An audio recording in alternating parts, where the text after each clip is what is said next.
வைக்கம் நூற்றாண்டு நிறைவு விழாவில் பங்கேற்று கேரள முதல்வர் പിണറായി വിജയൻ பேசி வருகிறார். அந்த காட்சியை பார்க்கலாம். ആദ്യമായി പ്രാബല്യത്തിൽ വന്നത് റഷ്യയിലാണ്. കാരണം ലോകത്താകെയുള്ള സർക്കാരുകളിൽ ഏറ്റവും സ്വച്ഛാധിപത്യപരമായിരുന്നു അപ്പോഴത്തെ സാർ ഭരണം. ആ യുക്തിക്കനുസരിച്ച് റഷ്യയിലല്ല, മറിച്ച് ഇന്ത്യയിലായിരുന്നു സോഷ്യലിസം പ്രാബല്യത്തിൽ വരേണ്ടിയിരുന്നത്. എന്നാൽ അത് തടയാൻ ഇന്ത്യയിൽ നിരവധി ഗൂഢാലോചനകളുണ്ടായിട്ടുണ്ട്.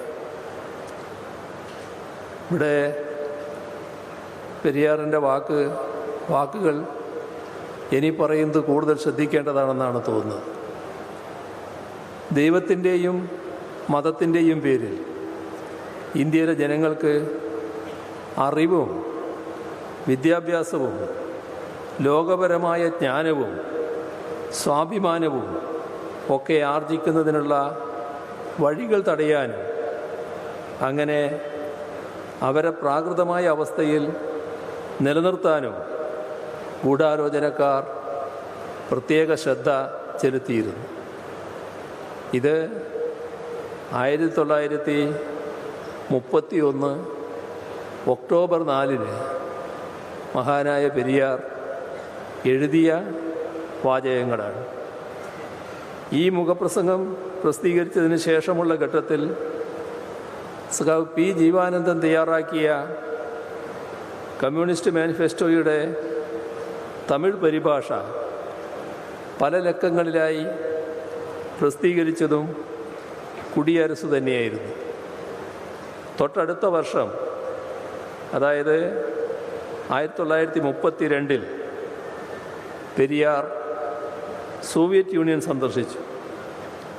അവിടെ 3 മാസം ചെലവഴിച്ചു.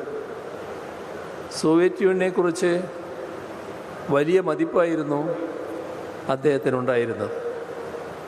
അദ്ദേഹത്തിൻ്റെ സന്ദർശനത്തിന് 4 ദശാബ്ദങ്ങൾക്ക് ശേഷം 1972 സോവിയറ്റ് യൂണിയനിലെ സോഷ്യലിസത്തിൻ്റെ നേട്ടങ്ങളെ ഉദ്ധരിച്ചുകൊണ്ട് ദ്രാവിഡ ഘടകത്തിൻ്റെ പ്രസിദ്ധീകരണമായ ഉണ്മയിൽ പെരിയാർ എഴുതിയ ഭാഗം കൂടി ഉദ്ധരിക്കട്ടെ. സോഷ്യലിസ്റ്റ് രാജ്യത്തിൽ ഒരു മനുഷ്യനെയും ഉന്നതനായോ താഴ്ന്നവനായോ കരുതുന്നില്ല. ശ്രേഷ്ഠനുമില്ല, നികൃഷ്ടനുമില്ല. എല്ലാവരും തുല്യരാണ്. ഇതാണ് മഹാനായ പെരിയാർ എഴുതിയത്. തുല്യതയെ ഇത്രയേറെ പ്രശംസിക്കുന്ന ഒരാൾ എല്ലാവർക്കും വഴി നടക്കാനുള്ള സ്വാതന്ത്ര്യം വേണം എന്ന് ചിന്തിക്കുകയും ആ തുല്യത നേടാനായി പൊരുതുകയും ചെയ്തതിൽ ഒരത്ഭുതവുമില്ല.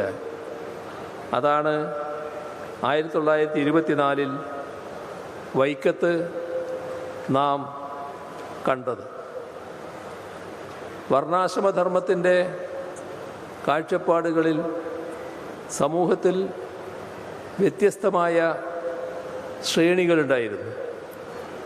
ജാതിയുടെയും ലിംഗത്തിൻ്റെയും ഒക്കെ അടിസ്ഥാനത്തിലുള്ള വേർതിരിവുകളും അസമത്വങ്ങളും അതിൽ അന്തർലീനമായിരുന്നു.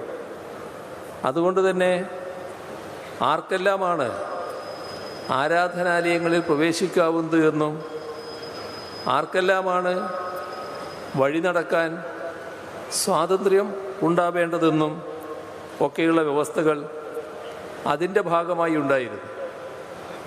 അത്തരം വ്യവസ്ഥകൾക്ക് എതിരായുള്ള സമരമായാണ് വൈക്കം സത്യാഗ്രഹത്തെ കാണാൻ കഴിയുന്നത്.